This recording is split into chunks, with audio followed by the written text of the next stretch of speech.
Bismillah, jangan lupa like, comment, and subscribe. Bismillahirrahmanirrahim. Assalamualaikum warahmatullahi wabarakatuh. Hamdan wa syukran lillah ma ba'd. Teman-teman dan ikhwan dan ikhwati fillah yang sedang dirahmati oleh Allah Subhanahu wa taala. Kita akan membahas tentang part pertama atau episode pertama tentang bagaimana konsep rezeki yang barokah. Kadang terdapat di dalam mindset kita, rezeki itu harus banyak, rezeki itu harus berupa aset, rezeki itu harus berupa yang namanya harta kekayaan kita, yang bisa kalimatnya menjadikan orang lain semakin terpesona, semakin terpana, bahkan semakin iri melihat apa yang kita miliki.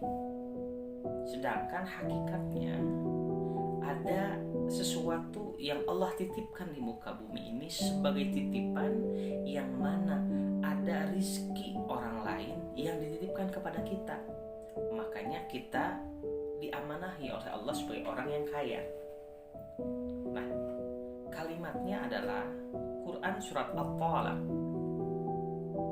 ayat 2 dan 3. Allah berfirman, A'udzubillahi minasyaitonir rajim. وَمَن يَتَّقِ اللَّهَ يَجْعَل لَّهُ مَخْرَجًا وَيَرْزُقْهُ مِنْ حَيْثُ لَا يَحْتَسِبُ. Kalimatnya kita akan perdalami, bahkan kita akan teliti.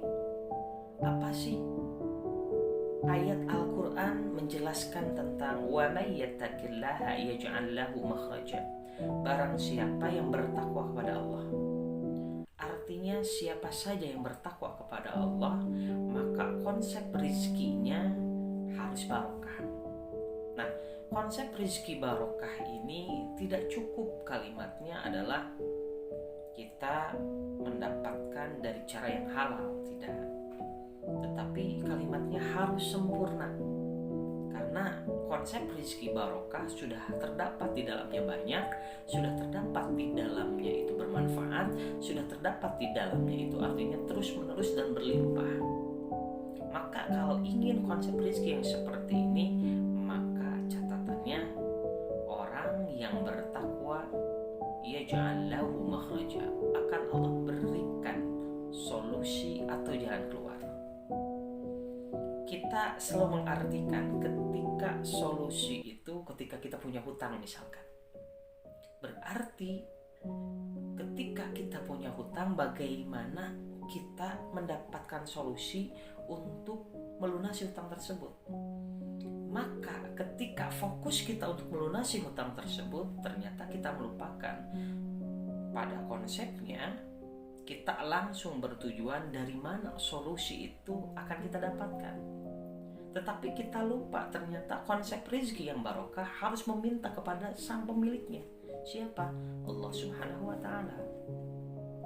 Maka konsep rezeki barokah adalah mintalah terlebih dahulu kepada Allah, sang maha pemberi rezeki. Maka wa may yattaqillah, barang siapa yang bertakwa kepada Allah, yaj'al lahu makhraja, Allah akan berikan solusi terbaik untuk dirinya. Bisa jadi solusinya itu adalah tidak langsung kita melunasi hutang, tetapi Allah berikan relasi untuk melunasi hutang tersebut, dan kita bisa bersilaturahim untuk menimbulkan atau memunculkan amal baik yang akan menuju menjadi amal solih. Dan bukan hanya amal baik yang menuju amal solih, tetapi mesin untuk melakukan amal solih. Maka seolah kita akan dipertemukan dengan relasi-relasi yang mendekatkan kita pada Allah. Maka kalimat rizki yang barokah adalah meminta petunjuk kepada Allah, meminta kepada sang pemberi rizki dengan cara yang baik. Bagaimana cara yang baiknya? Maka mintalah kepada Allah dengan adab dan etika kepada Allah Subhanahu wa ta'ala. Apa adabnya? Berdoa kepada Allah. Jangan langsung kita mencari solusinya, karena kalimat mencari solusi itu akan bergantung pada manusia. Sedangkan manusia tidak semuanya bisa mengabulkan apa yang kita inginkan, tetapi Allah akan mengabulkan apa yang kita butuhkan. Beda apa yang kita inginkan dan apa yang kita butuhkan.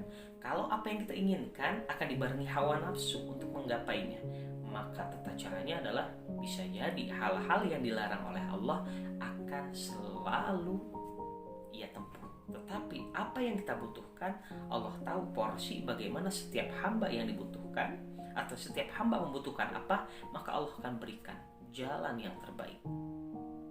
Maka kalimatnya adalah tata cara Allah memberikan rizki kepada manusia, apalagi yang barokah, harus dengan tata cara yang halal. Bagaimana cara kita mendapatkannya?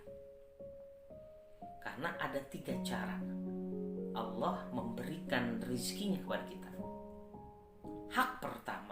Cara pertama Allah memberikan rizki kepada kita, Allah akan memberikannya secara langsung, tanpa kita minta, tanpa kita berdoa.